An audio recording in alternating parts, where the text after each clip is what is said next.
So, Scotty, Marathon Gaming, Mr. Marathon Gaming himself. I wanted to talk to you about one question that kind of like popped up in my head as I was traveling through Europe recently. Y'all do things differently over there. What is like the staple food that you would say is like the comfort food that everyone just eats fairly regularly? In the UK?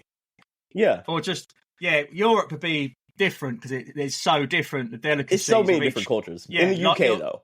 Yeah, of course. As I say, like I've been to like Germany before, and they'll be eating some weird part of the pig which you've never heard of.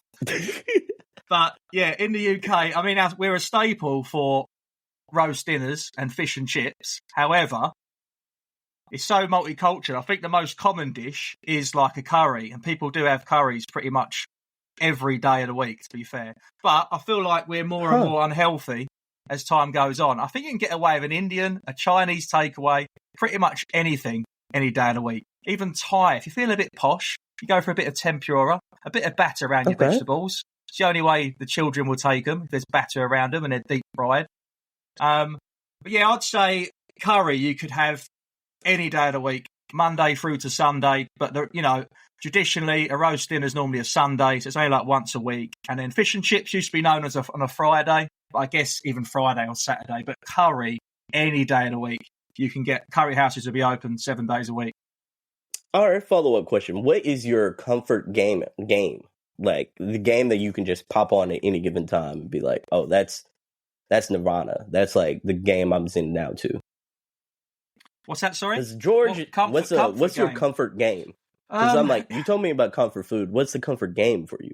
Because, like, George feels like he's, like, at any given time he can pop on MLB or, Anno, and he's lost to the world. Or some kayak, crazy thing like that. With me, I'm like, it's a sports game or it's like Hades, like a roguelike. It's something you go back to all the time. Sports games are a good shout. Sorry, I thought you meant what was our sort of staple food. Comfort food, pizza. Because that is the easiest thing to have. Pizza or noodles, that's a comfort food. When you want to just lay there and feel like a slob and then you devour it all and then feel sorry for yourself. 10 minutes later, you look in the mirror and go, you disgusting man, Scott, you disgusting man. And then you do it all again 24 hours later. Comfort game, I think lately my go-to, when I've reactivated the old PlayStation Plus, I think it's been a bit of like an online game. So like Rainbow Six Siege, where I can a game you can jump on, play one game and turn it off, or even rage quit during it. So for a lot of people, it would be FIFA or COD. I'd say for me, probably Rainbow Six Siege. That's a game I could turn on for 10 minutes every night. However, saying that, I haven't played it at all this week, to be fair. But any game that's familiar, I guess, is a comfort game. And a game like that you can't complete, so it's timeless, So about a year ago, I was playing hundreds of hours in Dead by Daylight, and I could just play that each night. A game that's familiar, probably a game you can't complete, and a game that it doesn't matter if you check in or check out at different times. So that's why those quick online multiplayer matches are quite good. So that'd probably be mine. What would yours be? Man, I say this like to say that at any given point on my Steam Deck or PlayStation or Xbox, there's going to be like, I would probably say the 4 staples now of like, these are guaranteed to be on that console. And it's going to be like Balatro now. Yeah. Hades. I'm going to say at now Spider-Man, like any of the Spider-Man games. Because I feel like just jumping on there and swinging is just like, I could just do that for mindlessly for hours. And then I'm assuming on the other side... I'm assuming you completed Hades, though. You must have escaped hell, I'm assuming. Oh, yeah. I haven't... But you still play it again? All these games are games I've beaten before. But like... like at any given time, those are my comfort games, and then like those are the games I've beaten before. I can come back to regardless of like the completion and such like that, and just like because like on Spider-Man, even after you beat it, they let you just roam around the island for a little bit. Then you could swing around Manhattan and such like that. On Hades, you can go and do like different builds and different like modifiers and make the game harder for yourself, and just do one more run. Balatro is the same way. You can just like have different modifiers and such. So like those are the games I can just pop on at any given time and go. But yeah, I suppose a lot of people would like those open world games like Zelda, Breath of the Wild. There's people that just play that each night for so many hours. over and over Speaking again. of playing, everybody, we're about to start the intro of the show. On this episode of the UCP, Don't Adjust Your Dials, myself, it's the master of the indies, Marathon Gaming. We're going to be talking about a lot of things in this coming up episode. We're going to be talking about the games we've been playing. We're going to be talking about, what was it? What was the topic of the show? Oh, yeah. It was, do we have FOMO in gaming? Do we have fear of missing out in gaming? We're going to be talking about upcoming games that we're looking forward to playing, and we're going to be talking about why we are not at the Pastor Longhorn compound right now. And we're going to be doing this all after the intro. Hit that intro, George. Come on.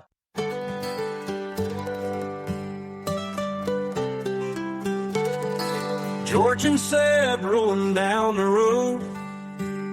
RGT riding shotgun, a heavy load. Pastor Longhorn waiting to unfold.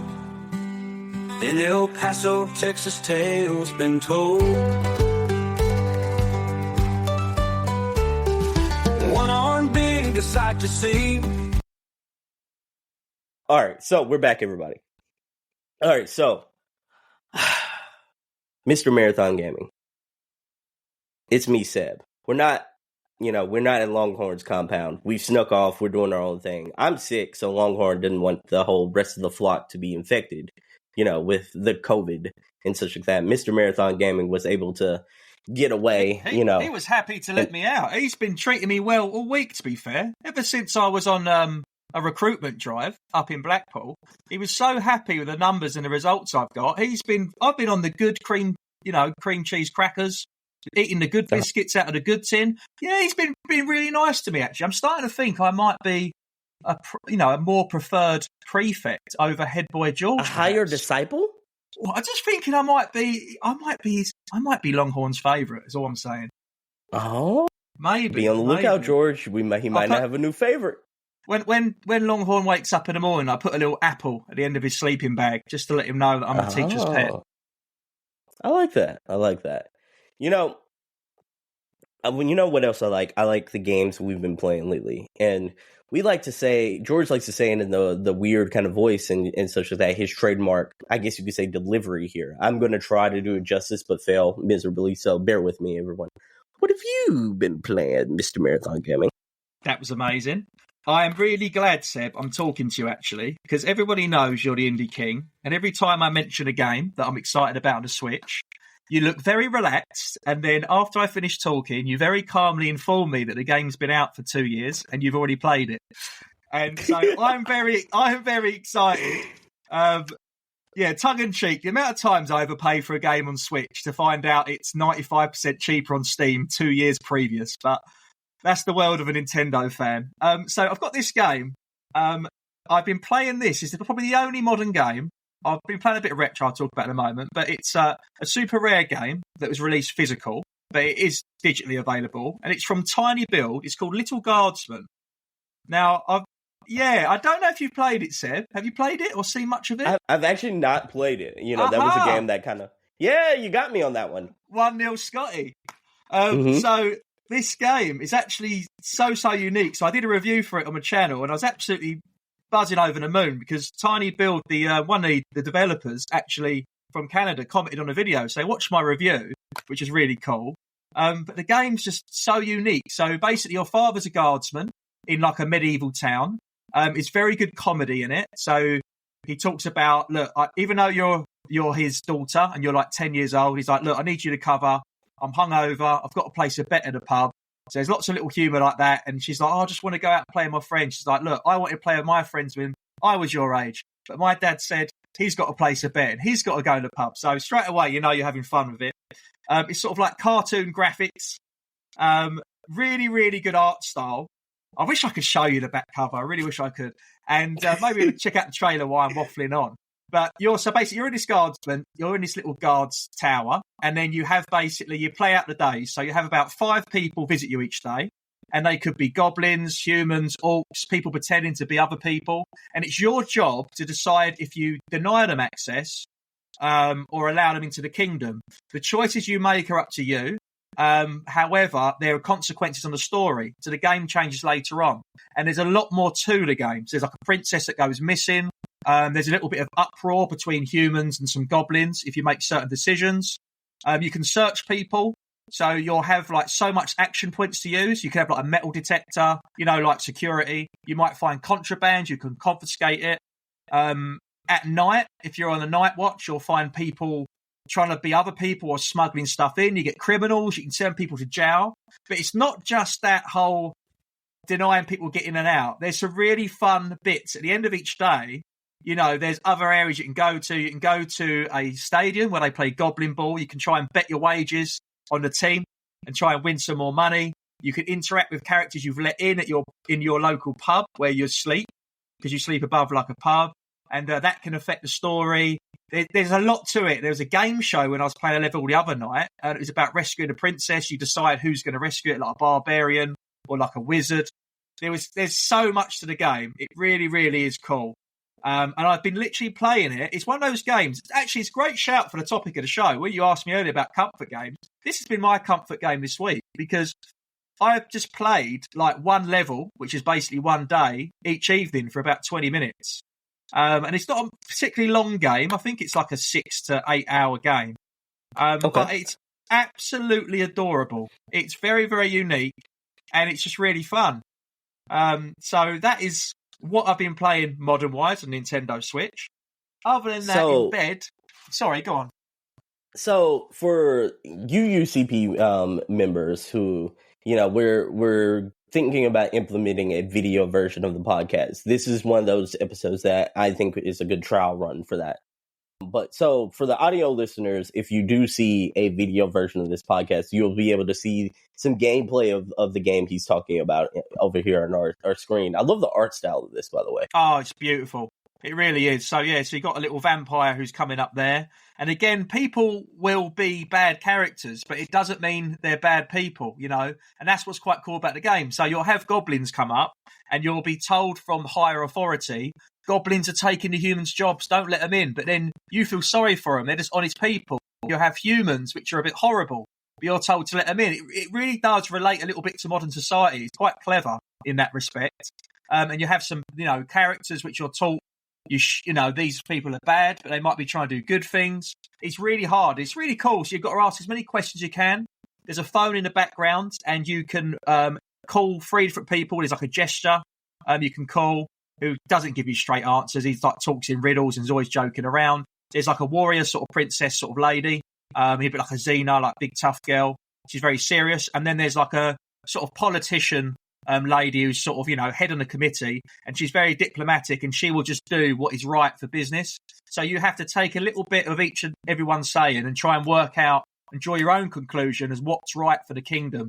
And I'm assuming there's alternate endings. It's really, really good. There's some cool characters. And yeah, I've had an absolute blast with it. And I'm hoping anyone listens, gives it a go, because it really, really is good. And that's what's cool with Super Rare Games, because there's so many digital games, unless it gets, it does really well and someone picks it up, like a big streamer on Steam and shows it, they can get underlooked. So that's what's cool about Super Rare. They find these small developers and they go, hey, do you want a chance? And they make a deal with them. They get the game published. And the fact that you've not heard of it just echoes of how important it is for indie developers to get these games made physical. And that way we can all share them and enjoy them together. Stay with us. We'll be right back. I'm Connor. And I'm Jeremy. We're comedians. And what's worse, we're comedians who love to talk about video games. Yikes! We host a podcast called Super NPC Games Club. On this book club style series, we discuss games like Super Mario 64, Mass Effect, and Pokemon Yellow, covering them chapter by chapter to ensure that no line of goofy dialogue or moment of developer perversion gets missed. I'm looking at you, Sonic Adventure. If you've been dying to hear piping hot takes about the little hat Mr. X wears in Resident Evil 2, then this is the podcast for you. So check out the Super NPC Games Club anywhere podcasts can be found, and empty your belly because it's about to be full of laughs.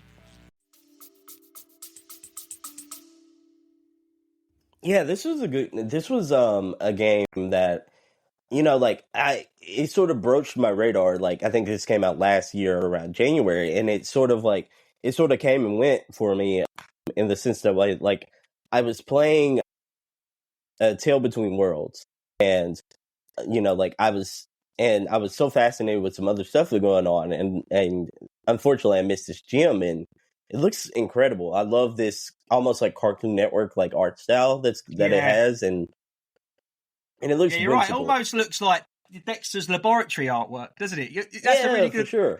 You're spot on there. It's a good analogy. Yeah, it looks like Cartoon Network. It does.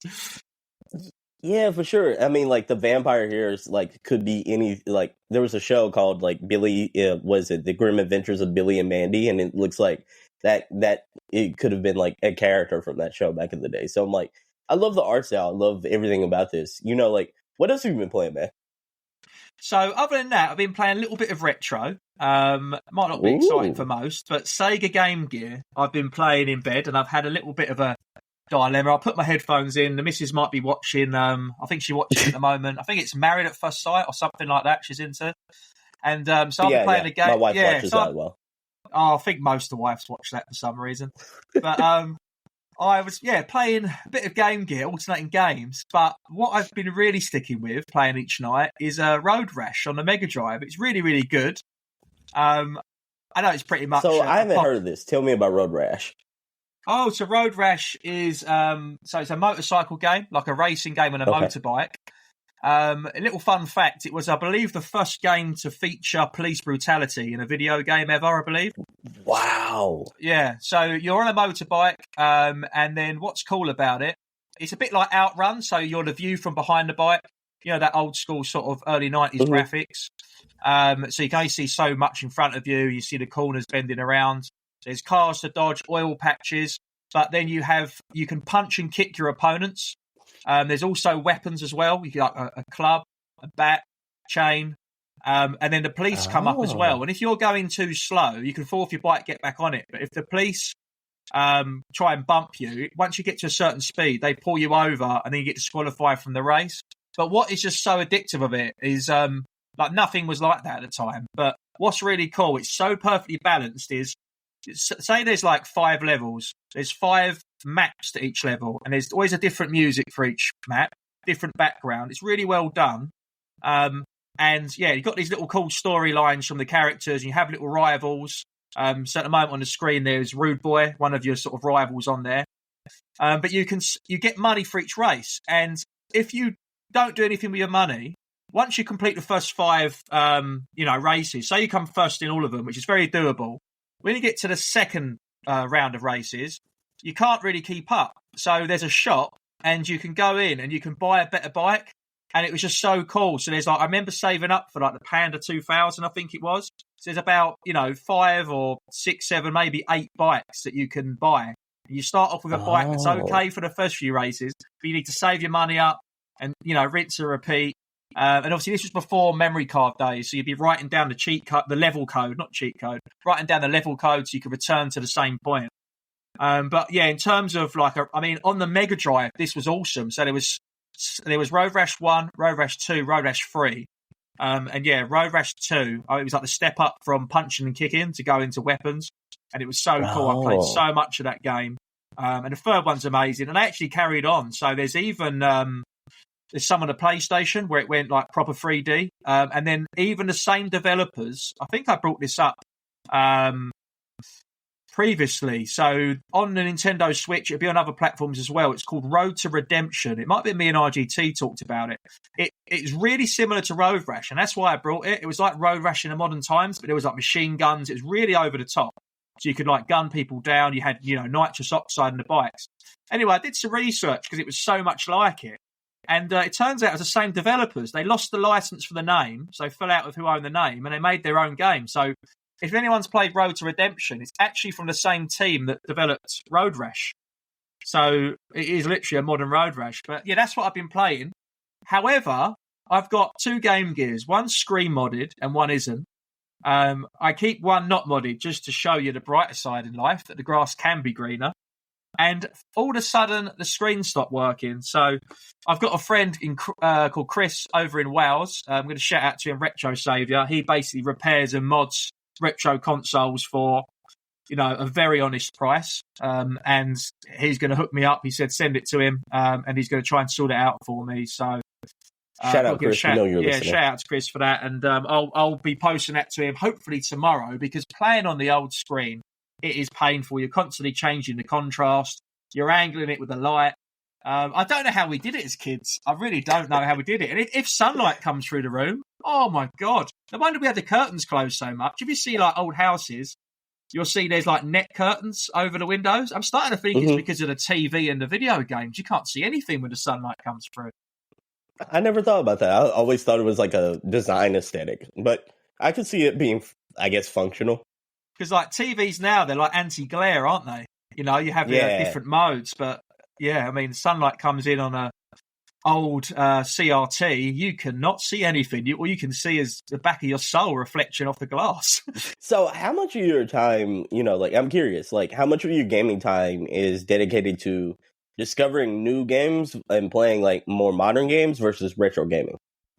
So that's the balance. And to be honest with you, that's one of my, whole fear of missing out. That's kind of the balance it comes into, because the more I spend with something, the more you miss out on something else. So you would think I've played all the retro games, but I really haven't. There's so much, Who can? Who can play all the retro games, man? You can't play it. You can't play everything. And then you be playing them.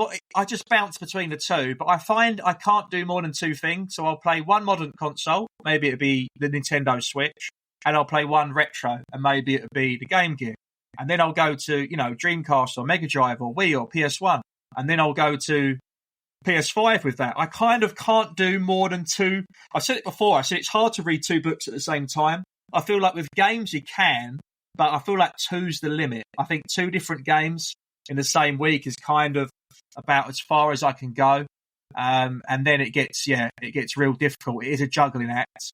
But what normally happens is if I haven't been in the games room, which is where most of the retro stuff happens, I'll poke my head in there and I'll be like, man, it makes me sad I've not been in here. And then I'll be in here for a while, and then I'll walk past the main console in the lounge. I'll be like, man, I've not touched you in a while. So yeah, it's a double-edged sword, I think they call it, Sam. Yeah, it really is.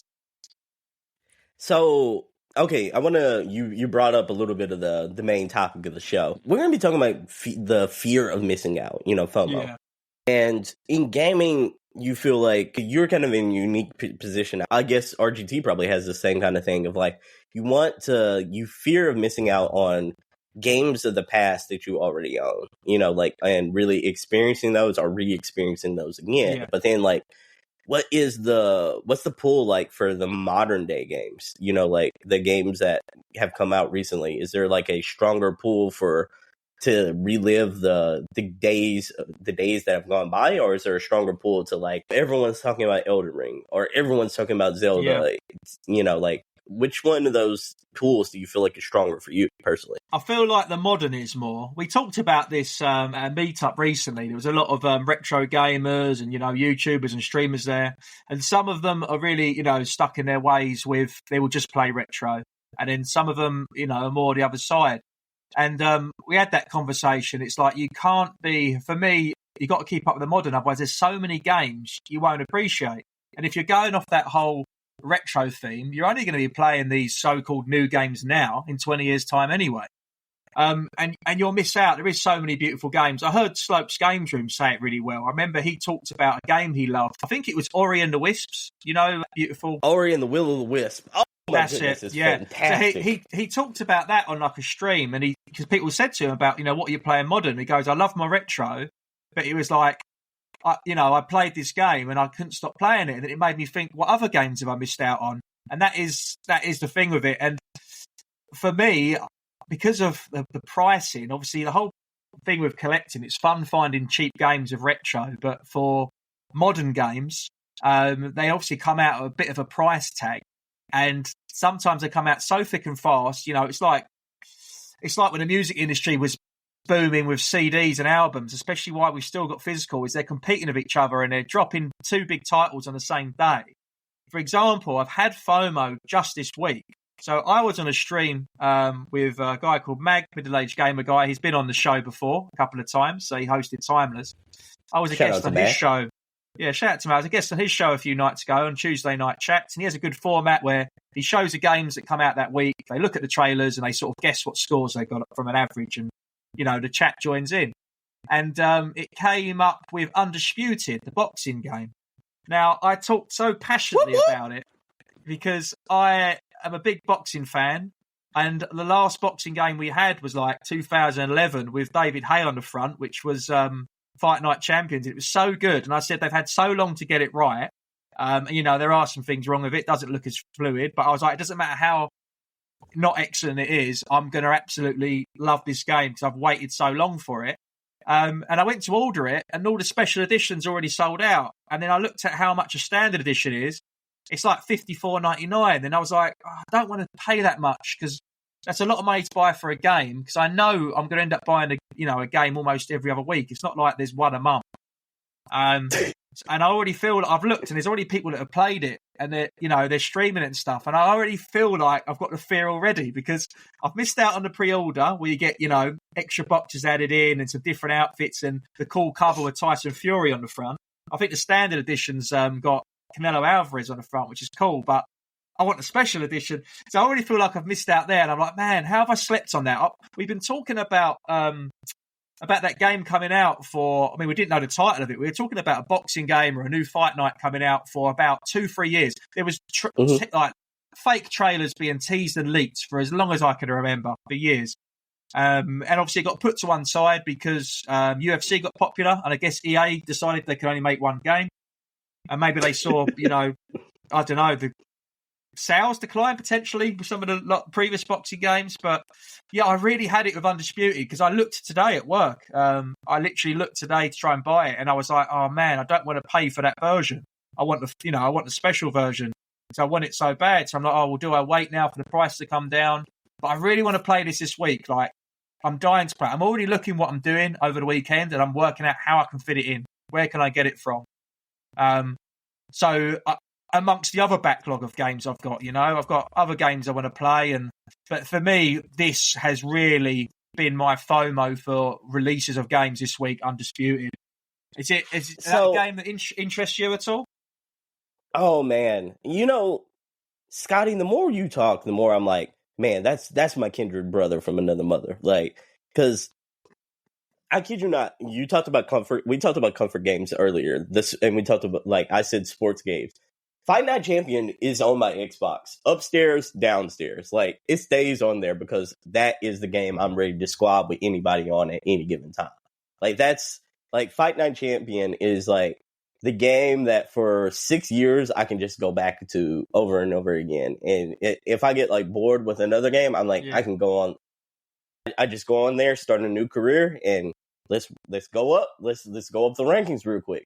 So when you said that, I was like, oh man, he's kind of like me. And then you said you were looking forward to Undisputed because you were like, you wanted that fight night itch. You were a big fan of boxing as well. And I'm like, oh snap, this dude is like me for real. So a little background here, like Undisputed, indie game that's been at PAX, which is almost like the modern day E3 here over in the States. There's PAX East and PAX West. So for about 4 years, this game has been in early development. So and if you bought an early development code or access on PC, you've been playing this game for like 4 years. So it's just, didn't know that. Yeah. So, which is, I didn't used to be this guy, the guy that was like, oh, everyone should get PC. But now I'm like, oh man, now that I have a Steam Deck and, have a little bit of a PC, not a real good PC, but like the Steam Deck is like that entry point to PC gaming to where I'm like, man, like this feels like we get early access to all the movies that everyone wants to see like 6 months from now, or a year or 2 years from now, Yeah, but it's like you've got the VPN and you're changing your country on Netflix to see a show. Yeah, exactly. Like a week earlier, Game of Thrones that come out in Australia 1 week earlier. That's exactly how it feels. But so this Undisputed officially released, what was it, the 11th, I believe, October 11th, it's now for Xbox, PlayStation. It officially dropped for PC, where it's like it's out of early access. Now it's in 1.1, I think 1.1 stages right now. So like I've been playing this game for a little bit, and I will tell you, it feels different than Fight Night. Like, it's more... I think Fight Night is more pick-up-and-play friendly. This, like, Undisputed feels more of a... Like simulation than an arcade? Yeah, simulation, but also, like, it's more thought-provoking of a boxing game. Like, you have to think about angles. You have to think about your cut man. You have to manage your team out in the career modes. You have to think about, like, this kind of coach will fit my play styles, you know? So it's more of a thinking man's boxing game. Yeah. Yeah. So proper boxing. So are you going to play this weekend? I've got to. I'm gonna. I've got to tell you before I forget. I might have put this up before, but I've got 2 funny stories about Fight Night Champion. Only because you said you love it so much. So, it's funny you said. So I know. Is it on the Game Pass then? Is it, or PlayStation Plus? Is it readily available? Unfortunately, not. It is. I think it's like $59.99 for PlayStation and Xbox. Wow, they're making some money with these old games. They're doing a Nintendo Switch. That's what they're doing. But there was a time where the game was so old, right? I traded the game in, waiting for the new ones to come out. And I bought the game again. And then I traded it again. And then bought it again. I bought the same game, traded it in and out like twice. And what's really funny, I remember going into the store, buying it again, and I was really embarrassed. Like, man, I've traded this in 6 months ago, thinking there's a Fight Night to come out, and it never did. And I bought the game. I was looking at it. You know, you recognise markings in your own game. I brought my own game that I traded in there. So it's my own. That is crazy. I know, my own bloody copy. But this is how unpopulated it was, online servers. I remember really liking the game, and I was playing like, do you know, you got like, is it Isaac Frost, who's like the he's a villain character in the main story mode. Yeah, he's a villain. But when you play, so when you play on the online one, obviously you haven't got that story. It's just ranked matches. Now people would always make their character 400 pounds, 8 foot tall, and you couldn't stand a chance because the reach was impossible.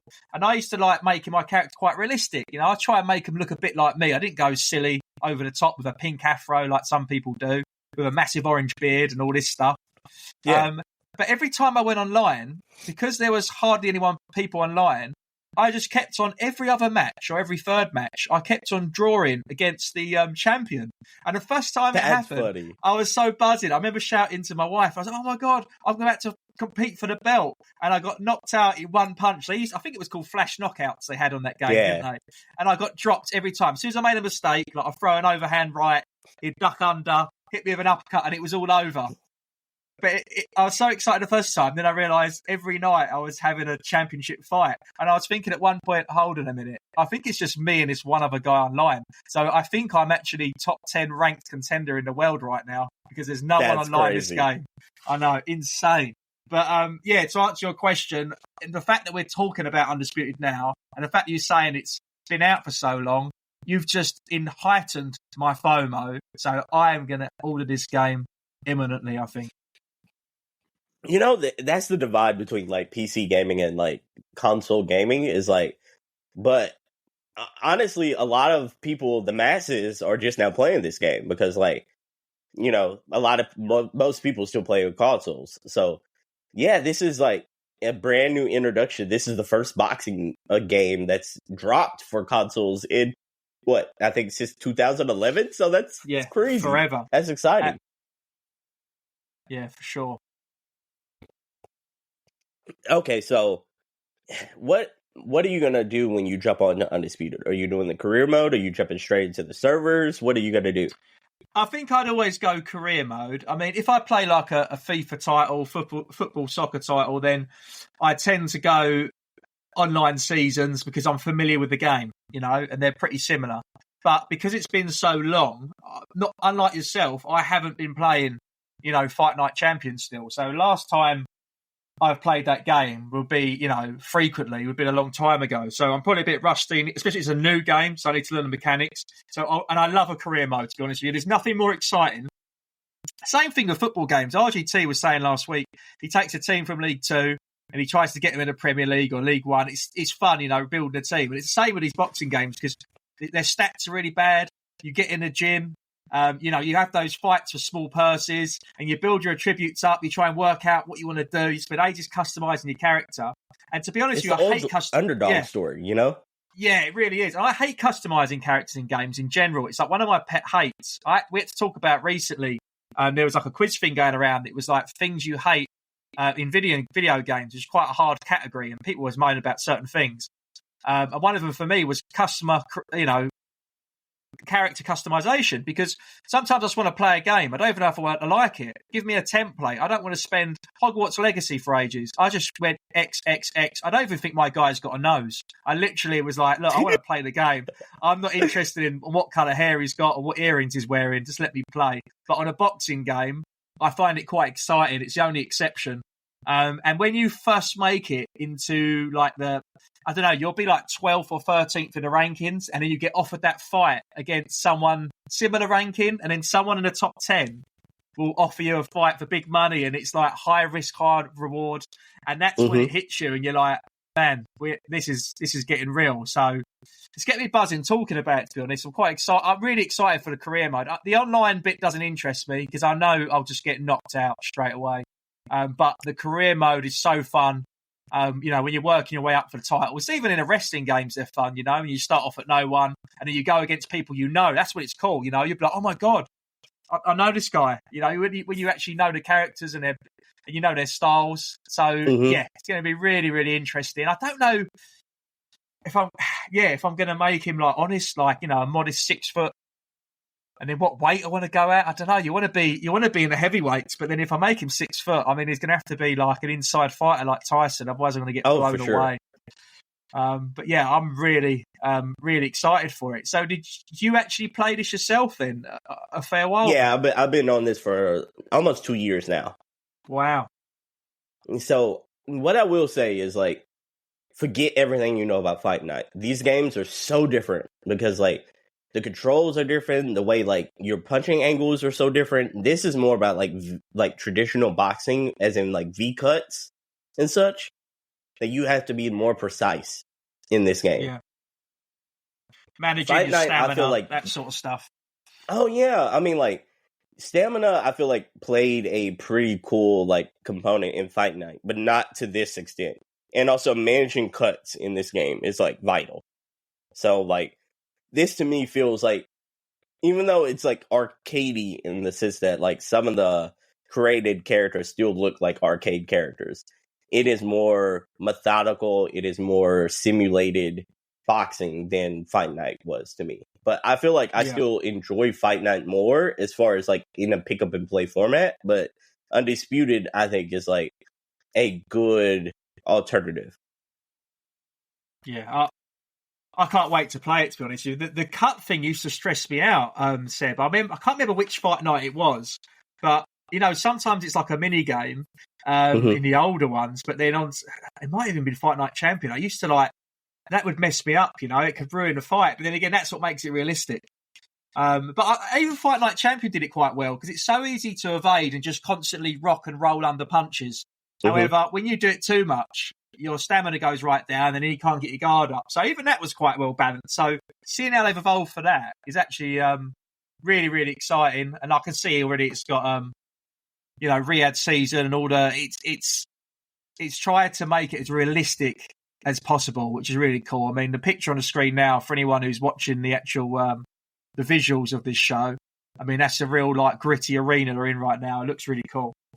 Yeah, and it's like I love how underground it feels like for the career mode. Like the first, I'd probably say almost 20 fights feel very much like a Rag the Riches story before you actually get into like a UBC type of arena. Oh, I can't wait for it. Can't wait. So, what else have you been playing lately? I think that's it really. I mean, when I was on the show last time with RGT, I talked about different games like Siren on a PS2, but I was playing it via PS Plus. I was literally just clicking and trying out different games, 20 minutes here and there. But yeah, I think really it's been Conscript from Team 17, which is the like horror survival, World War I sort of game. I played a little bit of that, but again, I think that was about 5 to 7 days ago. It's been mainly little Guardsman each night with a bit of Sega Game Gear. So that's kind of all I've been playing. But what about yourself, Seb? Tying into the topic of the show with FOMO. So I've been dabbling more so than I have like most of this year. Most of this year, I feel like I've been very methodical in like mowing down maybe 2 or 3 games, especially on the indie side a week. But like on this right now, because like there's been a little bit of a slower trickle on the indie side and a little bit more of a higher like volume output on the AAA side. I'm like, Undisputed came out for the masses, so there was a lot more people in the servers and a lot more like a lot more anticipation and a lot more talks about Undisputed. So I jumped onto that pretty hard again. I've been playing on the Steam Deck. It's supported, but some of the texts are a little small on the Steam Deck. You know, you get what you pay for there. But on the FOMO side of things, a game that I jumped into because a lot of people were talking about it was Dragon Ball Z Sparking Zero. Have you heard of this game? Well, funny that. So when I was on Mag Show the other night, there was a Dragon Ball Z trailer. However, it's got to be the same game. Is it new? Or is it brand new, like the last couple of weeks? Yeah. It came out. It must be the same as well, I think. Yeah, then it must be the same game. So, it got really a lot higher. I think a lot higher rated than I was expecting. Because obviously, Dragon Ball Z, I mean, it's been going for so long. I know especially in the UK, like anime and stuff is so popular. But Dragon Ball Z, I mean, I watched that as a kid. I remember we literally was lending each other. There's a guy called Glenn who lived in my village, and he used to lend me a VHS tape on the bus. That's how old school it was. So I used to borrow a VHS tape from him, and it had all the it was all taped on there. He used to tape the shows for me, and I didn't even know what anime was back then. You know, I just thought I was watching a cartoon, and that was kind of like one of the really early mainstream. A bit like when Pokemon come into schools. That was like, you know, people didn't realise what an RPG was till Pokemon and Final Fantasy come along. I felt like that with Dragon Ball Z. It's like we didn't know what anime was until that came. I know there's some hardcore fans into anime and manga, and they might be more familiar with some of the old stuff. But for me, other than Spirited Away, that old school film, I would say Dragon Ball Z was, you know, the first I'd seen to them. But there's been so many games, and when I try to play them, I just find they're such over the top, the beat 'em ups, that I don't know what's going on. I end up mashing buttons. I played the odd one. I saw there was an open world one not too long ago, and that looked really cool. But I don't know who's playing the games. Yeah, I don't know who's playing these games, but obviously there must be a big audience for it, because I thought this would be really niche now for how long it's been out and how many games there are. But they just keep banging out solid titles. Yeah. So Dragon Ball Z. How old are you, by the way? Like, if you don't mind me asking. I'm 37, I think. I have to check the... Longhorn confiscated my passport to stop me from leaving. So I can't check my date of birth. All right, so I am a little younger than you. I'm 33.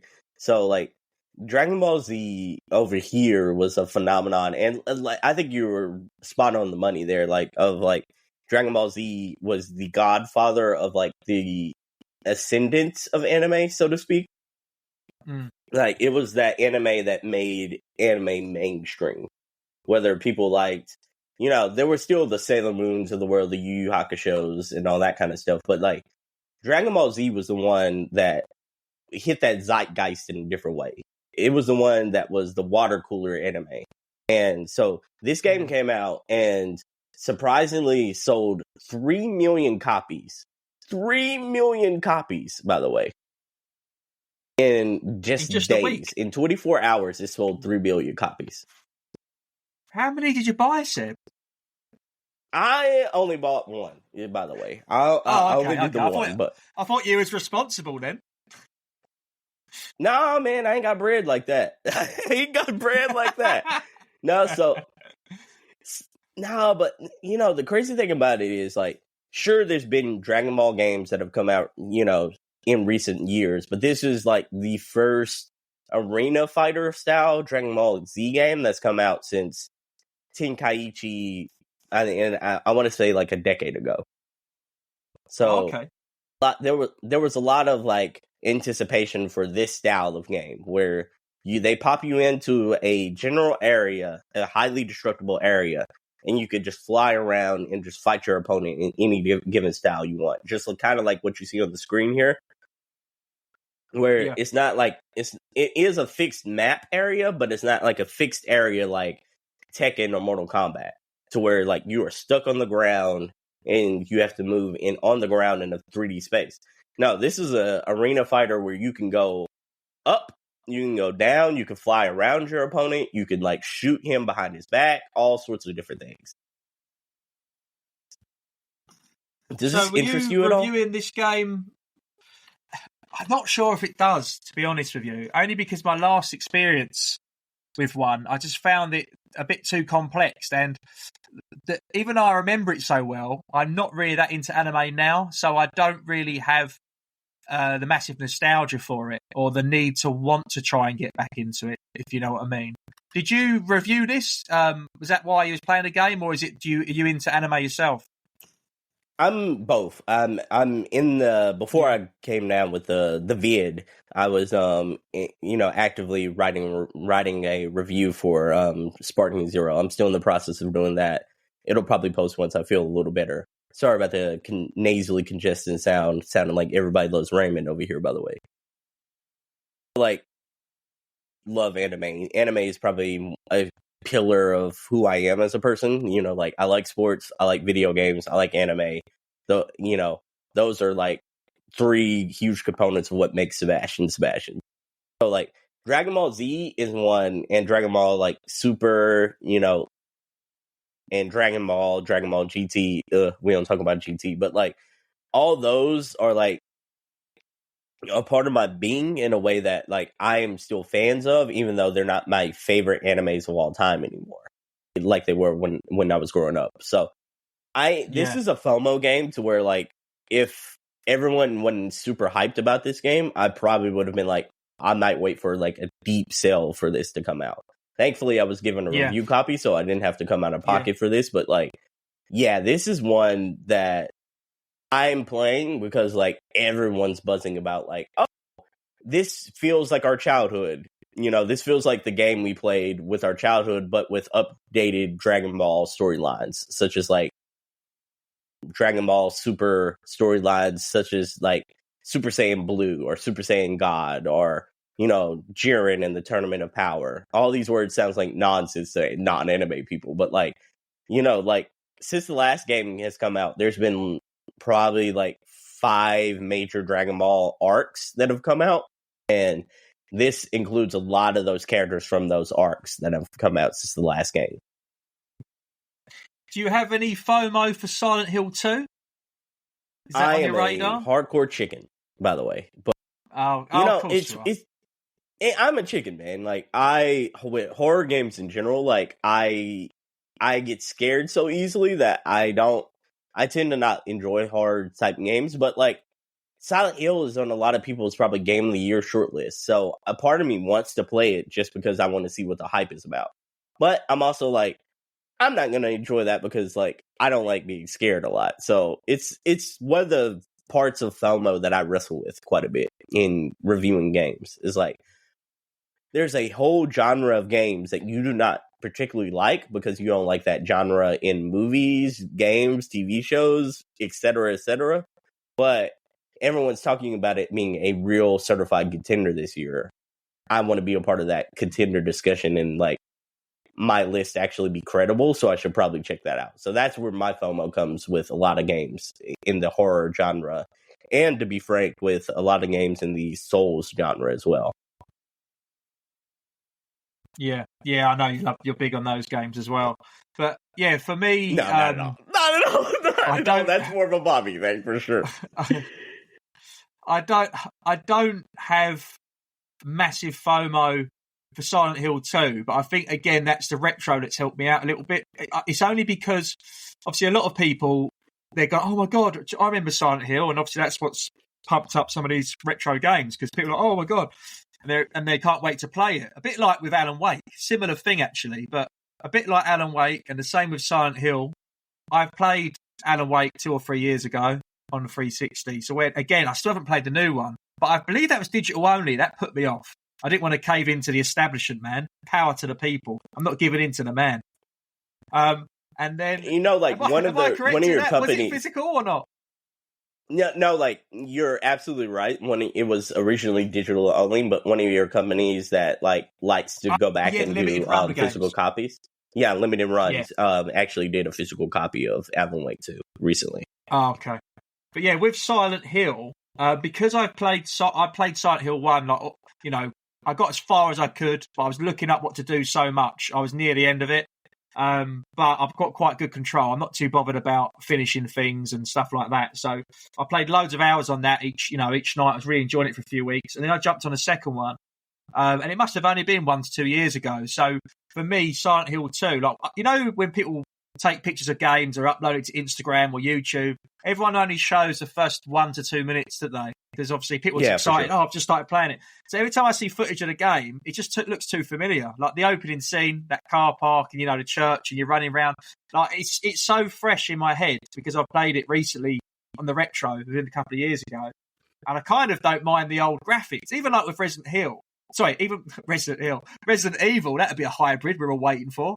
Even with Resident Evil, like, I'm still happy with the old games, you know. I haven't had to, I mean, the remasters and stuff are amazing, don't get me wrong, but sometimes the old graphics make it almost a bit more scarier.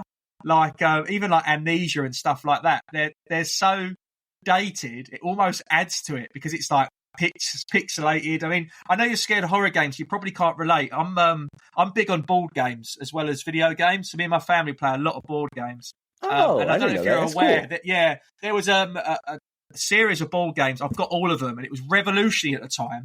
Check out a trailer for this, Seb. It was called Atmosphere.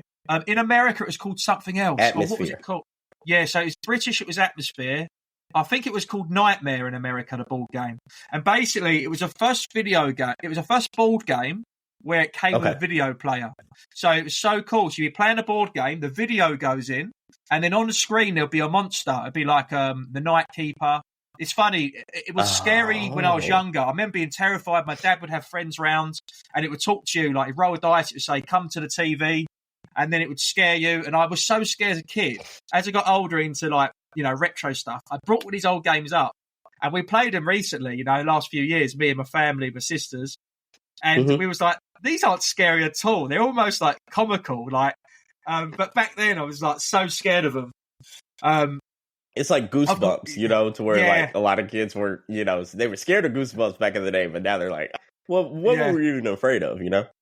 But I've got so lost into talking about Atmosphere and thinking about it, I've forgotten what your even question was, Seb. Sorry, I went right on a tangent there, where I went right off in a different direction. No, you're good. You're good. Like Silent Hill is what kind of like sparked this up. Yeah. Sorry, that's why I was talking about it. So, for example, those games, Atmosphere, are so good now, even to play them, because it's pixelated and it's dated. It adds to the horror of it. If you could see a sharp image of someone in a costume pretending to be a ghost, it's not scary. But because it's all dark and shaded, the TV's pixelating, you can't work out what's going on. It adds to that whole atmosphere of the game, ironically, which was the name. So yeah, it's called Nightmare, I think, in America. So basically, the aim of the game is really cool. You all play together. You've got the videotape 60 minutes. You're trying to beat the clock. All you're trying to do, everyone at the start of the game writes down their biggest fear. You put it in the centre under the nightmare bit. And then you're basically trying to go around the board as quick as you can, collecting so many keys. Once you've got all the keys, you can activate the end game.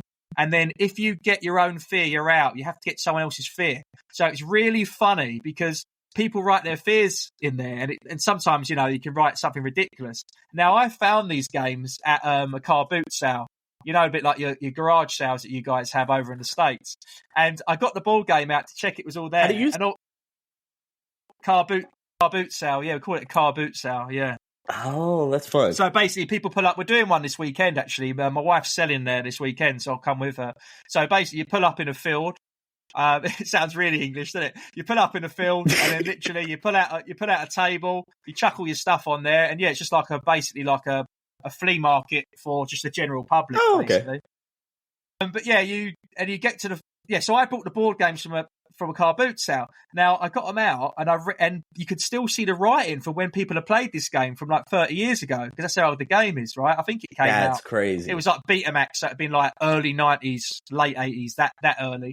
And anyway, there was like kids' handwriting. You could tell it was a child's writing. It was all joined up with like curly letters like you do at, primary school or infant school. And the fears are really sweet. Like, I didn't want to rub them out. It was like a piece of history. There were things that just like wouldn't happen, like scared of the monster under your bed and all this stuff. Like, it was really cute and sweet reading these. That's cool. Yeah, there were some real funny ones on there. But yeah, that was a great game. But yeah, a bit like with Silent Hill, with it being modern, like I feel like you don't necessarily need too much. Obviously, it adds something different to have it, more jump scares and a bit more clarity on the screen. But sometimes that grittiness and age to a game can add to the atmosphere of the playing experience.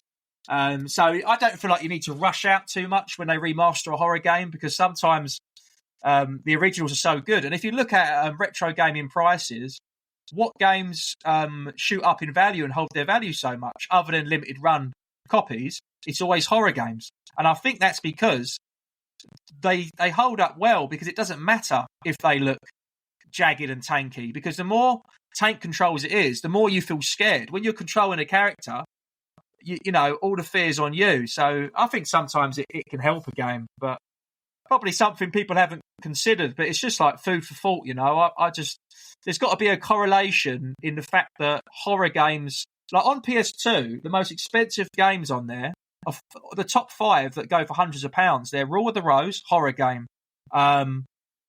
Michigan Hell Report, horror game. Rule of the Rose, horror game. QOwn, horror game. All the top 5 are horror games, So there's got to be a reason for that.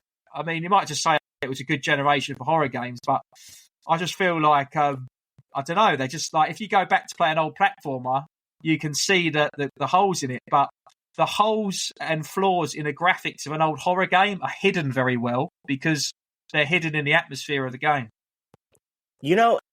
And one of the cool points that you kind of like touched on earlier that I never really thought of is like the older graphics, and the older aesthetic sort of added to that imagination that you would have to use. Yeah. Imagination is huge in horror because you're running away with it makes you more scared. Your imagination's more scary than anything they can present on television, Yeah, exactly. Horror is all relative, it's relative to you. And that's why the best films, that catch people off guard, which are revolutionary, like Paranormal Activity, once you watch the film the first time, it's very scary. Now, if you go back as a horror fan and watch it 3 or 4 times, not a lot happens, but you're so on edge and alert, because it's a poltergeist, you're watching every little thing in the background, waiting for it to move. And you end up creating, scary scenarios in your own head. So your own imagination's the biggest fear tool of all, really. And it's the same in modern life, if you've got a stressful job, you get anxious about things that may never ever happen. Your imagination is your worst enemy. It really is. And of course, in video games, it can be your best friend. Yeah, for sure. So Scotty, I want to ask you about one last game, or at least tell you about a game that I have FOMO about, but it's not. I also am playing this because I'm a genuine fan of the studio. So Atlas recently has come out with their latest entry. Atlas was famous for doing the Persona games, like Persona 3, 4, and 5. I know what you're going to say. I've seen it, man. This got some good reviews. Yeah, so recently, this was a game that was on my radar, but it wasn't a game that I was highly anticipating, if that makes sense. So my anticipation right now is I am excited about little things in the future, but Dragon Age is the end all be all. Dragon Age at the end of this month is the game that I'm drop everything for. I'm playing this game. This is the game. This is the end of the road for me. This is the game that I'm looking forward to probably most out of the entire year, is the Dragon Age Veilguard, which comes out on Halloween this year. Oh, what a great time to drop a game as well. Yeah, for sure. So that's the game I'm most forget everything else. That's the game for me. But so Atlas, my history with Atlas games is my first Atlas game was Persona 5. So I skipped out on Persona 3, had never played Persona 4, played Persona 5, fell in love with it back in 2017. Absolutely loved it, adored it. It was like crack cocaine for me.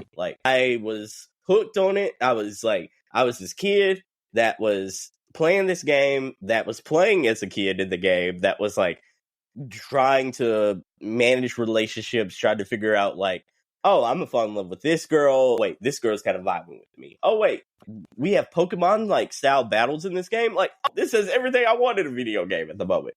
So that's what really made me fall in love with Persona. And then later on, I went back and played Persona 3 earlier this year.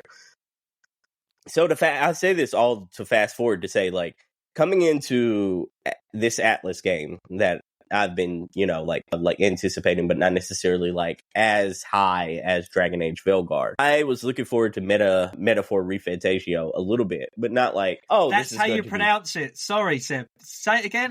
So Metaphor Refantasio.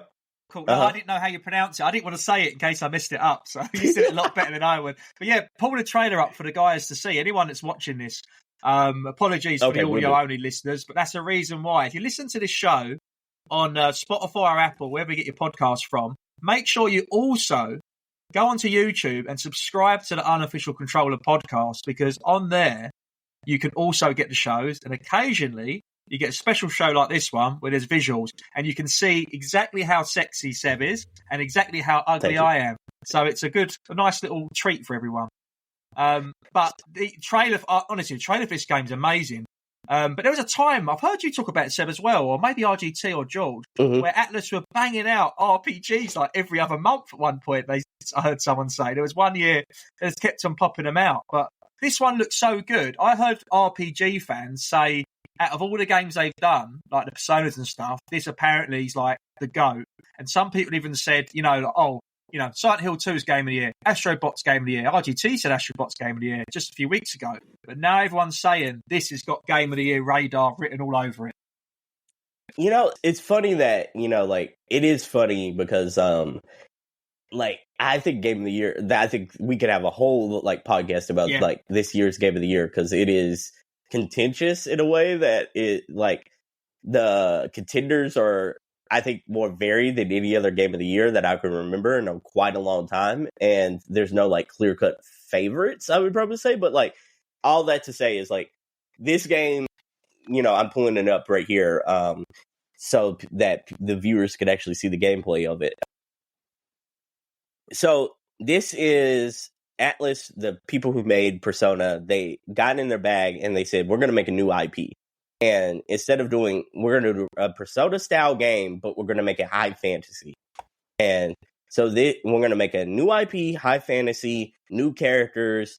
It has the Persona day-to-day operations of, you have to manage your day. You still have to, treat characters the way you want them to kind of react to you so you can develop relationships with them. It still has the turn-based, style of Persona. If you like that, then you'll love this. If you don't, then this ain't gonna be for you. This ain't the one, dog. But if you dug Persona, or if you dig turn-based games, but didn't necessarily want to get into Persona, this feels like a more mature fantasy version of that. This feels like almost, I don't want to say Lord of the Rings, but it feels like it does feel like you are playing that high fantasy game of I think this is more realistic fantasy that has very mature themes that Final Fantasy fans brag about but not necessarily deliver. And this is dropped this week, right, as well, Seb, is it? Yeah, the crazy thing is, I keep mentioning the date. October 11th is the day this dropped. October 11th, I think, dropped this. Hit me in the corrections if I'm wrong, UCP people. It was just Undisputed, you said as well, was the 11th, I think. Undisputed, Dragon Ball Sparking Zero, and Metaphor Refantasio just dropped all in the same day. And I was like, what? What happened to wallets, people? It's like October 12th is a new tax year and they're trying to evade some sort of, I don't know, something. It was a huge, huge weekend. And then a huge, Friday, I believe. But, so this game is one that you obviously it's an Atlas game, so you're going to spend probably 60 to 100 hours in minimum. Easily, because they don't know what a short game is. I don't even think they heard about what short games could be. But this is a game where if you are playing on a handheld console like the Steam Deck, it's perfect for that. If you want to play it on a TV and get those high graphics that make you feel like, ooh, I'm playing something great right now. It's great for that as well. But like, it is a turn-based RPG, JRPG, in the sense to where like you go around, you have your persona-like Pokemon that you use to fight other monsters.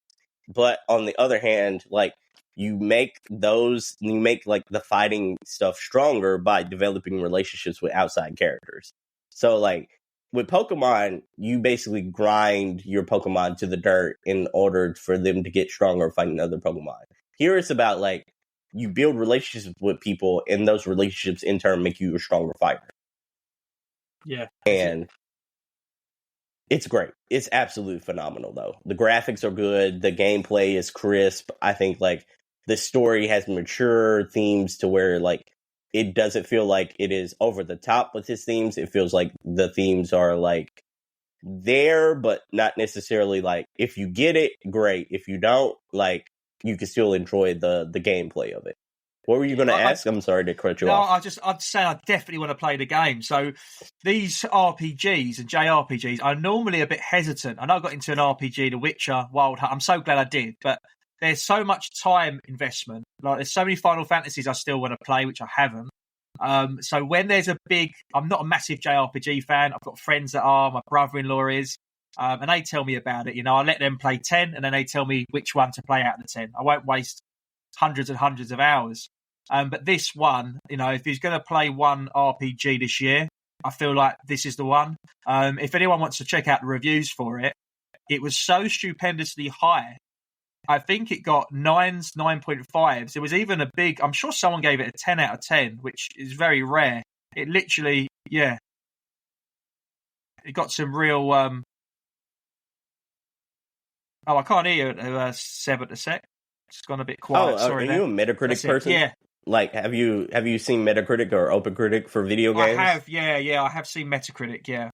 So this is like a 94 out of 100 right now, or 93 out of 100. So it's like it's getting a lot of rave reviews. I think like this, Astrobot, and Final Fantasy VII are like the top reviewed AAA games this year so far. Yeah. I don't know if that's going to change anytime soon. When's the last time? Obviously, I know you're very in the industry yourself with gaming. When was the last time there was a review that high, like 94? Like, it's a bit unheard of for me, to be honest. Last year was the year of the 90s and like 9s and 10s. Last year, like, a lot of the narrative of this year was like, this year feels like the cool down year from like last year, because last year was like maybe the best released video game calendar year of all time. Because like last year had so many bangers that came out that were like 90s, 91s, 95s, and like 96s. In the case of like, I think Zelda Tears of the Kingdom came out, and it was like, I want to say like 95, 96. Yeah, that makes Baldur's sense. Gate 3. Yeah, Baldur's Gate 3, though, came out and demolished scales. It was like, I think it's like high 90s as well. And it won a lot of Game of the Year awards because of that. No. Yeah, I bet even Diablo. Was Diablo last year? I feel like it was early last year, or maybe Diablo, it was the year before. Man, last year had Diablo's last year. But yeah, last year I think there was like Metroid came out. Oh, it was Spider-Man like 2. Yeah, there was loads. Spider-Man, about it. You forget, loads. Yeah, Spider-Man, Alan Wake. Spider-Man, Alan Wake. What was it? Street Fighter was another one that was highly anticipated and highly awarded by critics. Then you had sounds like you're describing one of my dreams after a few whiskeys. Spider-Man, Alan Wake. All together in the same dream. And man, Jedi Survivor was that year as well. Like, yeah, of course. It was a lot. Yeah, so I'm like, yeah, that year was like amazing. I think next year might give it its run for the money as far as like what could be the best video game release year of all time, because like next year is stacked, stupidly stacked. Bring it on! I'm excited. Yeah, for it. but my wallet is my wallet's not. The wallet's gonna be hurting. But like, to get back to this though, Metaphor Refantasio, I think this is a game that if you haven't played any Persona game and you don't want to if you feel like I'm wanting to try Persona out, this is a good entry point to Persona because this is the very similar gameplay, just with a new IP. Yeah, I've played a couple of Persona games. I've got one or two on the Switch, and then I've also got what's it called? Megami Tensei. I can't. It's like three words. Hard for me to pronounce. But yeah, I know the similar art style. Like it's all very, very familiar, you know. And it's beautiful. It looks beautiful. It looks crisp. It flows. Yeah, well, the reviews say it all. And that is, for someone like me who's, you know, only got one leg on the fence of RPGs, if I was going to play one this year, this would be the one. So, what are you thinking about getting this for? If you bite the bullet on it. I mean, the sensible part of my brain, the wallet part of my brain, would say it's probably cheaper on Xbox by £5 than PS5. But I'll probably go PS5 just to get the full experience. Normally, I'd go for like Nintendo Switch or things like this, but I haven't seen any. Assuming it's on the Switch, I don't think this could run on the Switch if I'm being honest. Well, all I was going to say is when there's a big RPG, the reviews are always respecting it and saying what changes they've made to get it fit on the Switch, and I don't want there to be changes. I want it to be played as the game was made and intended to. So, yeah, I'll probably go PS5, to be honest, just because I like the controller. Okay. I think this will be on Switch maybe, or Switch 2, maybe like next year, though, because I'm like, there's not enough here that I see, like, that makes me think, like, oh, this is so demanding that it couldn't be downsized for Switch, though, if I'm being honest. Yeah, I think sometimes with these RPGs, especially open world ones, they just have your rendered background. They sometimes just have things you can't see as far, you know? Things will pop up a bit later, and there might be less NPCs than there normally is. But hopefully that's the only compromise. But you don't want something like battle compromised, frames per second in there. Then that would just ruin the experience, to be honest. Or load times at that point. Yeah. Because this has like very crisp load times on consoles and PC right now. And getting a free plug in it, is this a single player experience or is it a co-op RPG? You already know. I don't play very many co-op games, man. This is single player all day, every day. Like, this is one of those games that if you feel like you like games that feel like books, to where like, man, this is going to be my book club type of game. This is it, man. This is like 60 hours to 100 hours. Yeah. I think I read a review the other day where someone, I think, put in about 110 hours into it. And I think that was like, I think they completed pretty much everything there was in the game. So yeah, it's a lot of good content. I'm hopeful that I can finish this game before Dragon Age comes out, because I don't know if I can handle two big RPGs around the same time. I think the last JRPG I got into was probably Frausis, Fire Emblem. I think that was the last one. Love that. I think that was the last one I got into, but I just got a bit stuck eventually. They were like, you keep replaying the battle, and it didn't matter what the outcome was. I was like, I'm just not strong enough to do it, and I couldn't be bothered to backtrace and work out where I'd gone wrong. And it didn't matter how I swapped around my strategic army or who went first or who I attacked. I just couldn't seem to get on board with it. So after so many hours, I just stopped playing it.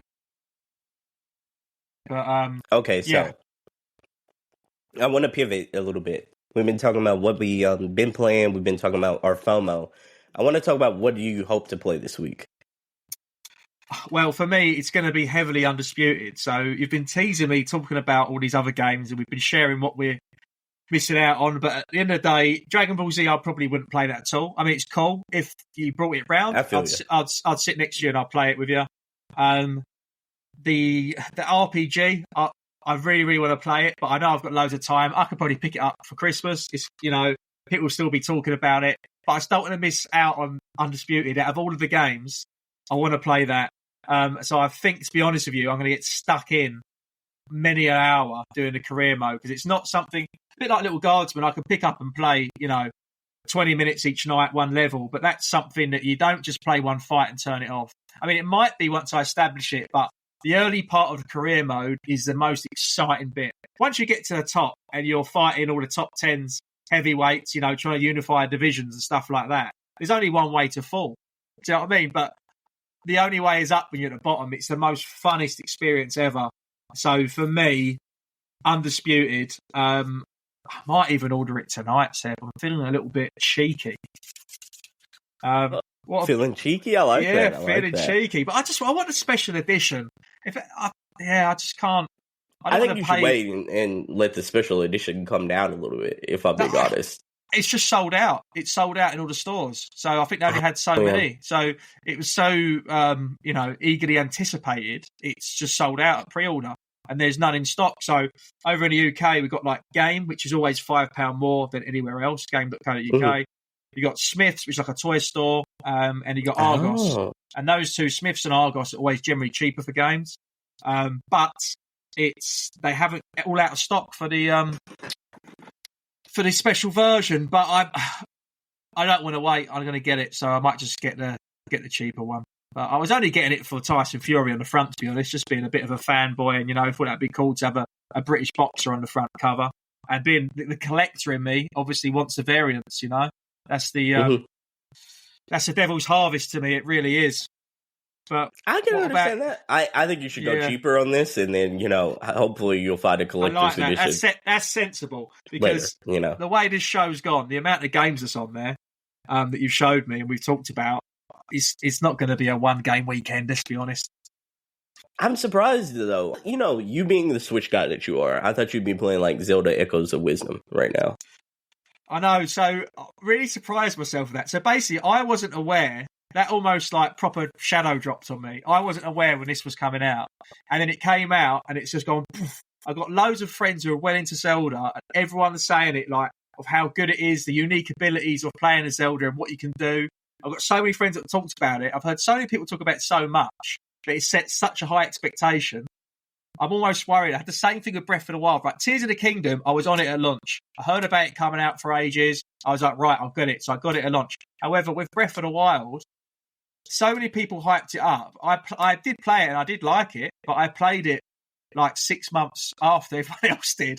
And I think the same with this. And AAA titles with Nintendo, they don't drop much, a £5 at best. So to be honest with you, I'm just going to probably get a pre-owned one. Okay. And there was so many games. If I wasn't enjoying games at the time, but every week when we come on the show and we talk about what we hope to play and what we've been playing, there's never been a week where, this has been the quietest for me, where I've been like, right, I've played a couple of retro games and I've played Little Guardsman. So it's a perfect opportunity right now for me to play Undisputed. Now, if Undisputed wasn't there, you removed it, and then the new Zelda, the Echoes game, was out this week, I would play that. So it was just a timing thing for me. And then once I missed the release, you have that FOMO, but after a certain so many weeks, it gets removed. You don't know what you're missing out on eventually if you leave it that long. So I will play it. I'm just not necessarily going to rush straight to it, but I do feel like a hypocrite because I didn't like the game. Nintendo, baby. You didn't like it? No, it's not enough story for me. Like, I think that's the main problem. It's like, I think this game has creative freedom at the wazoo. It's like, it is almost like a developer mod in a way to where you could do a whole, like, the game allows you to just circumvent the rules of what video games should be and, like, play however you want to. And I think that's magnificent. I think that's beautiful. I think that's, like, charming.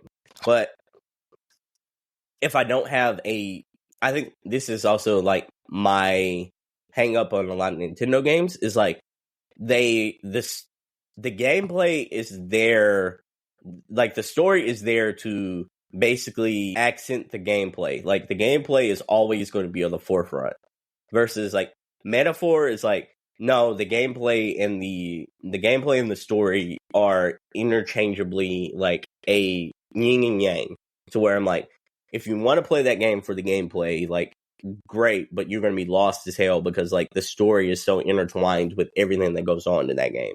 Like, that you're going to fall off on it if you're not investing into that story. I don't think, and besides Xenoblade, I don't think there is a great Nintendo franchise that is the case for, because they do such a good job of like, no, you play these games to have a good time, and it really doesn't matter what the story is, because like we are going to focus so hard on giving you premium gameplay in our art style that it really doesn't matter what you're doing at the time. And I think that's beautiful for the people who want that. But like, I'm a story-centric person to where like I want, for the most part, outside of my sports, I want stuff to matter when I'm playing non-sports games. Like, give me a purpose, give me a reason, give me a character to really like invest in, and like let me see the hero's journey of that character. And with Zelda, it is the tried and true thing of like, oh no, something bad happened, I have to save the kingdom. Like, I'm talking about Echoes of Wisdom this time. But like, this kind of applies to a lot of Zelda games, if I'm being honest. Yeah. Oh no, something bad happened, I have to save the kingdom. Let's go on an adventure. Here's some puzzles. Here's a whole lot of puzzles that we have to solve. We have very basic gameplay of like, this is hack and slash gameplay, but in the most basic form. And we fight the final boss, and oh wow, the kingdom saved. Yippee-ki-yay. You know, like it's like Link's Awakening, sort of that 2D pixelated graphics, isn't it? It looked very similar to that, which I think I only played. It is that, yeah, a year ago or so.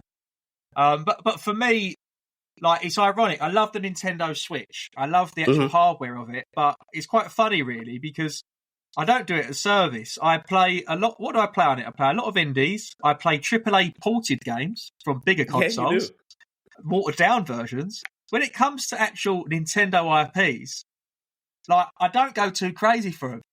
I don't go too crazy. I play all the Marios, I play all the Zeldas, but they're not the ones that I'm anticipating for each year. Wow. Yeah, it's bizarre, isn't it? I actually appreciate the ports and the indie titles on the system more than the Nintendo IPs. I like them and enjoy them all, but I don't go crazy as much as everybody else does. I'm not the biggest Zelda lover in the world. I haven't completed all the games. Don't get me wrong, I've got Zelda on the NES.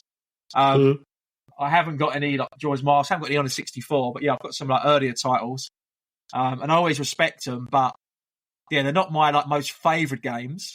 And then I get every Mario. I play every Mario, but again, that's I love just the FOMO. way you say his name, man. It's just FOMO again. I clicked it before the way you guys said it. I remember that as ages ago. I think it was you. It might have been you and Bobby or someone. I remember about a year ago. We said on the Mario. show. Yeah, I think I recorded it, and I had that as a message tone for a little while, I think. But the actual big Nintendo IP titles. Like, for example, Astral Chain. Do you remember that IP from Nintendo? I remember. I played it for about 30 minutes. I just get FOMO for every big Nintendo title, and then I have it. I put the cartridge in it. I let it load for 72 hours, and then I play the game. And then I play the game for 5 minutes. I'm like, thank you, next. It's bizarre. Yeah, I get that. I get the appeal of Nintendo games. I do. I think these are the purest games to have fun with. But I just need something more. I'm giving me characters that resonate with me besides I played this dude in Super Smash Brothers, and I need to save the kingdom. Give me something to work with. Give me a story. I need something a little more thorough than that. A perfect example of it. There was an indie game which I enjoyed, right? And I played it through to completion. And I'll tell you the name of it in a minute. It was such a beautiful story, but if you didn't see the story, if you just saw me playing the game, you'd think, "Cool, that's immature, Scott. Why are you playing that?" And you might know the name of the game because you compared it to something else. You said it was the Zelda you wish it was. I think you said on a show about a year ago. It was a story of your sister getting older and she's sort of maturing and she doesn't have time for you to play as a kid. And you're still playing this imaginary land. Little Gator game. Little Gator game. Put you out in misery. Now, I played that game and I got to the end of it and I've got 3 sisters. I nearly had a tear in my eye as it got to the end of the game. And it did move me, and it's really sweet because it was it copied some of the mechanics and stuff like that from these games. There's nothing wrong with that. That's how games evolve and they get better. If something works, for sure. Why change it? You build upon that foundation. But the story was really good. And I know that's just, might sound like I don't mean this in a horrible way. I mean it as a compliment. That was just an indie game. And yet it moved me so much. Yet all the money, all the funds that Nintendo have got, they haven't hit me the same as they did with Little Gator game. That's how I feel. That is how I feel in general. It's hard for me to Zelda doesn't hit me like that because I spent 3 times as much as Little Gator Game, and it didn't have an impactful hit like Little Gator Game did. But Little Gator Game also has like the same mechanics as a lot of the same mechanics as like Tears of the Kingdom and Breath of the Wild, minus the building and like minus the Ultra Hand and such like that. Yeah. But the same climbing mechanic, the same jumping, the same like slash, the same those you move around the exact same way, like all that is the exact same as Zelda. But then like it hit me with a story that made me, because I have sisters as well, that made me go, damn, I need to call them. Like I had tears in my eyes as well. You know, like damn, I need to call them. Yeah, you know. So I'm like that's my cross to bear with like why Nintendo games hasn't really like mainline first party Nintendo games hasn't really like resonated with me in this generation compared to, and plus since I play a lot of indie games, like they're kind of comparable nowadays, you know, like, and we always want more. We always want more of games. Same with films. The best films that I really like, thrillers and stuff like that, or like, you know, really good dramas with a twist. It's the ones that move you. So if you play a game that moves you like that, that's what you want to do. Games are like an escapism, isn't it? You go in there, you want to feel something. So if you're just monotonous, just playing a game and there's no emotion and you're just playing it as a pastime, then, you know, you're not getting what you should be getting out of a game. So we're calling on developers out there to put some proper effort into your games. We want some storylines. We want to feel for the characters. We want to relate. Speaking of wanting to feel for people, wanting to relate to people, you know, I want to end our show this week by, you know, kind of doing a little crossover with the single player experience here. At the end of that show, I like to ask my guests to give one video game recommendation. It can be indie, it could be AAA, but give one single player video game recommendation to the audience. And I'm going to ask that to you, Mr. Marathon Gaming, Mr. Scotty, Mr. AK. I do all this, you know, like Mr. Switch himself. I'm going to ask you, give us a video game recommendation today. I've got the perfect game because it's a perfect game for you, Seb. Now, you said you don't like horror games because you get a bit scared. Now, this is a very mild horror game that even chickens can enjoy. And what's good about it is what we were just talking about. We were talking about emotions in games, great stories. Now, there's a game, it's called Among the Sleep. It's a very short game, only takes like 5 to 10 hours to complete. You play it in the point of view as a baby, so it's a realistic game, but because the kid's got an imagination, obviously as a child, everything scares you. So you're sort of crawling around the shadows, you're lost in his house. It's a really dark, twisted story. So your mother's an alcoholic. She's, you know, lost hands on you. So you're like in this house at night. Can't find your mother. Your mother's in another room. She's drunk too much wine. And it's an absolutely like very, very emotional, like heartbreaking story. It's very realistic. It's very deep. And you play through the eyes of the baby and you traverse over these different levels, solving different puzzles. It is a horror game to a point where sometimes you have to hide from enemies. But, you know, if you looked at the cover game, the cover art, you can tell it's not designed to be. It's not a jump scare game. It's just a horror atmospheric game. And it just adds to the environment. And that game, I actually talked about it on a YouTube short recently. I said it's a bit of a hidden gem because no one talks about it. And that game actually physical, you can pick it up for $10 or 10 British pounds. That is a very cheap game. I feel like it's a game in the future that people are going to talk about because it's so unique. I'm not sure. I'm just going to check what the name of the studio is on it. If I can. I've just pulled a copy out here. So Disco, is it? Don't know if you can see the glare because I loved it so much. I can see that. I brought a sealed copy, so I had it digitally on the eShop, and then I loved it so much I actually brought it once it dropped. But yeah, it's just a real unique game. I like really different games. I'm talking about story games. You're a good person to ask for this because you know indie so well. There's a couple of games, I can't remember the names, but one I do remember. I think it's called Mosaic, Omsaic. And it was basically a story about a depressed man who he had a very mediocre job, low salary. He lived in a little flat apartment and you just went about going to work. And on the way there, you made some decisions, like it would say, would you like to step in this puddle? Things like that. And you took a little bit of a risk with a character. Instantly you felt sorry for him. You could relate to him. He was at a dead-end job. And then the game got real twisty and dark. And I played through that game and it just blew my mind. I remember trying to work out what genre it was. I typed in games like Mosaic because I was trying to find things like it, and I found another game, but it's completely slipped my mind. And I just like unique experiences like that. There's a game, I think it was Simulacra. It plays through like a mobile phone. Yeah. That was really good. I just really appreciate games that are unique, which have, step outside the box. They're not afraid to, step outside their comfort zone. So that's sort of things I like. So I'm going to recommend Among the Sleep as a game that I think everyone should try out because it's affordable as well. So if you're on a budget, or you're only allowed to spend so much money this month, you can pick that game up for £10. And that's not pre-owned. I think even in stores it's £10 to £15. It's a real cheap game. And I can guarantee you'll have a good time with it. All right, everyone, go check out Among the Sleep. But before we go, though, Mr. Marathon Gaming, where can the good people find you? Where can they check more of you out? So I am on YouTube and YouTube only. So if you just go into Google or YouTube, just type in Marathon Space Gaming, then my account will come up there. I've actually got a horror comedy Halloween special I actually filmed yesterday. I've got it set for next Thursday, British time, at 6:30. So grab a beer or a cup of tea or a cup of coffee.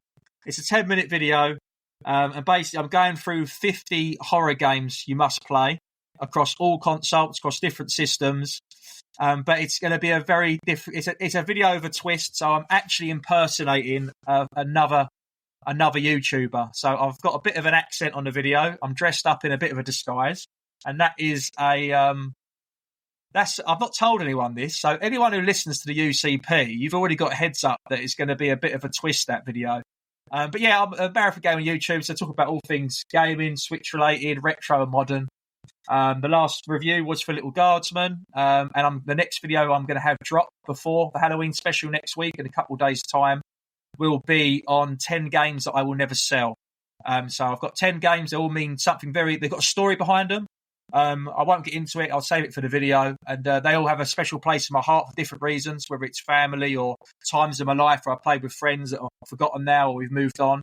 And they're not necessarily the most expensive games in my room, but it's the ones I look at, and it's not nostalgia. It's something else. It's something, that really hits home with me, and I've got such a strong memory and bond of it. It might not be a good game, but it's a game that holds a lot of sentimental values. So I'm going to be talking about those. So yeah, check me out, Marathon Gaming on YouTube.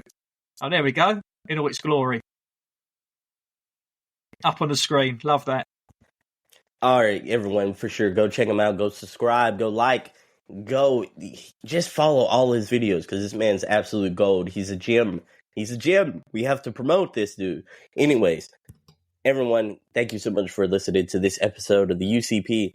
I'm in Sebastian. That's been Mr. Marathon Gaming, a.k.a. Scotty, a.k.a. Mr. Switch himself, a.k.a. the best thing going on YouTube right now. Thank y'all so much for listening to this episode. On next week's episode, you'll probably hear the luscious, the magnificent, the sincere voice of George back on the saddle. It'll probably be back on the rails. You'll be hearing about what's been happening on the compound lately and all that. But I digress. I want to thank all the UCP followers and subscribers. You know who you are. I do not have the list in front of me, or else I'd read your glorious names out right now. But do you have the list, buddy? I can read the list out. Okay. Yeah, so I've got it here. So this is for our for our fans and members of the Discord, and some people that choose optionally to help support us financially to help the show run, and make sure that these episodes all come out and give us everything we need. So as always, the show's always free. It will always be free. I think George has echoed that before. And the Discord's free. You can join the Discord for free. However, there are some different tier systems, that start from as low as like $3, $5, up to $10 a month. And, they get you different perks. There's an unglorious chat in the Discord, which I think comes with the highest perk, and you get a quarterly stream with the host as well. But you can just support and join in with the fun. So I'm going to roll over with the names at the top. So we have got, I can't believe this one snuck in the top, the One Man George Fan Club, Carlos. He's in at the top. Then we've got Firm Returns. So hello and thank you to the One Man George Fan Club. Thank you to Carlos, I should be saying. Stop winding us up with that name, Carlos. And thank you to Firm Returns. And thank you to Trestles New York. Have you got it up at all there, Seb, or do you want me to roll on keep through? going if you will. We've got Badabinkster, and I'm proud to say Badabinkster has got the mug. I sent him a mug because he'd done a nice little picture edit for me of a T-shirt clothing design I want to make. So I sent him a little mug to say thank you for that. We've got Tingle Turner, and I almost nearly say Tuna. So thank you to you, good sir. Thank you to Digital Monkery, an absolute OG of the Discord. He always helps out with our challenge accepted. So every month in the Discord, again, this is a free, free bit of content in the Discord. There's always basically a challenge to join in, a high score challenge, if you will. So this month it is Gran Turismo on a PlayStation 1. You can join in with emulation, and there's always a prize of some sort. There's always a prize and a bit of bragging rights. So yeah, shout out to Digital Monkery for that one. Rose Space Monk, big up to you, sir. The Gaming Gram, these are all absolute legends. Bald Balder, what an absolute OG. And then Boba, he was actually out with RGT, I think, a few days ago. I saw a few pictures of him looking all merry in a Discord. Then we got myself, Marathon Gaming. We've got Sealmaster Elliot. And rumour has it that his whole house is wrapped in plastic. Apparently, he has like a cat flap that he goes through to get through his front door because he just won't take the seal off anything. Yeah, his sofas are brand new. Everything's mint in the box. His cutlery, he has to use throwaway plates. He literally does not get anything out of the packaging. So big up to Sealmaster Elliot. He is Mr. Clean. Big up to Ginge. He is our five-time champion of the world. The undisputed challenge accepted champion. G-I-N-G-E. Big shout out to Ginge and a big shout out to Emma Sharp. Big shout out and thank you to Harvey Retro. Big shout out to Nowhere Near Berlin. He's not in Hamburg and he's not in Berlin, so keep on looking. You won't find him, government taxman. Big shout out to Mumsy. And the RGT fan club. That could be either of us, to be fair. Big shout out to Pete Brocklehurst. And then love him or hate him, but you're going to love him because you can't hate Billy. Big shout out to Billy Marmite. And a thank you to Simon Pryke.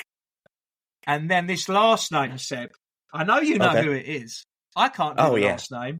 So take it away. Me. Ladies and gentlemen, boys and girls, the last name on our list is the man, the legend, the myth himself. He is Franz.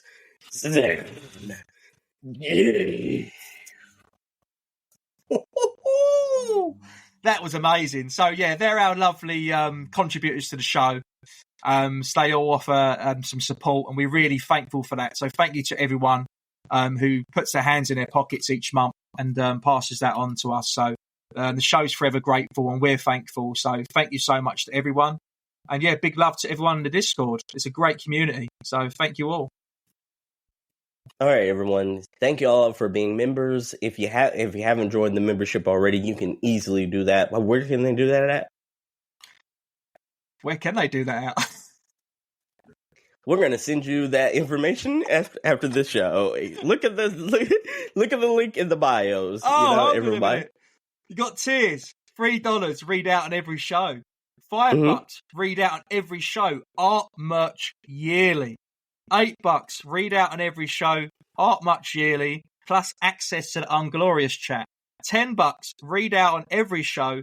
Art merch yearly, plus access to the Unglorious chat and quarterly Zoom chat with hosts. And here's an exclusive. If you become a member, even at $3, only gets you read out on every show. If you become a member between this show and the next show, I will send a mug to the first 5 people to do that, because I've only got 5 mugs left, I've only got 5 in the room. So if you happen to join...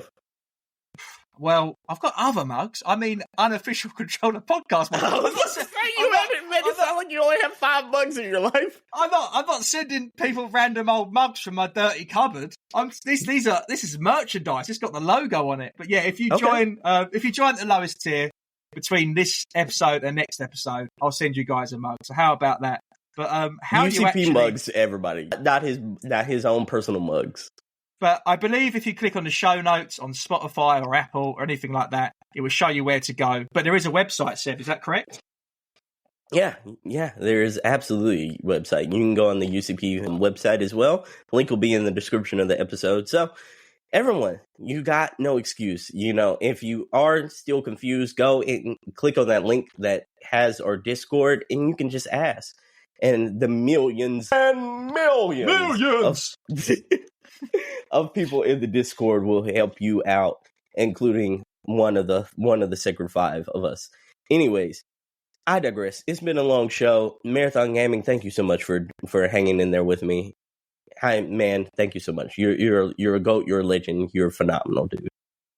Likewise. Thank you, bro. I had a really good time. Thank you very much for the chat. Very much enjoyed it. Thank you. Thank you all. So whenever you're listening, let us know what you thought about the show. Go into the description, do all your little homework assignments, follow, all that jazz. Thank y'all so much for listening. Tell George we'd like to see these guys more on YouTube and all the videos, and we will deliver it. Let George know this is the direction, this is the future, this is what we want the UCP to be. So we're doing this little test run. Let us know what you think. Anyways, I'm in Sebastian. That's been Mr. Marathon Gaming. Until next time, remember, there's nothing wrong with the unofficial controller. The unofficial controller is what you do with it that counts. Until next time, bye everybody. Bye. Yahoo!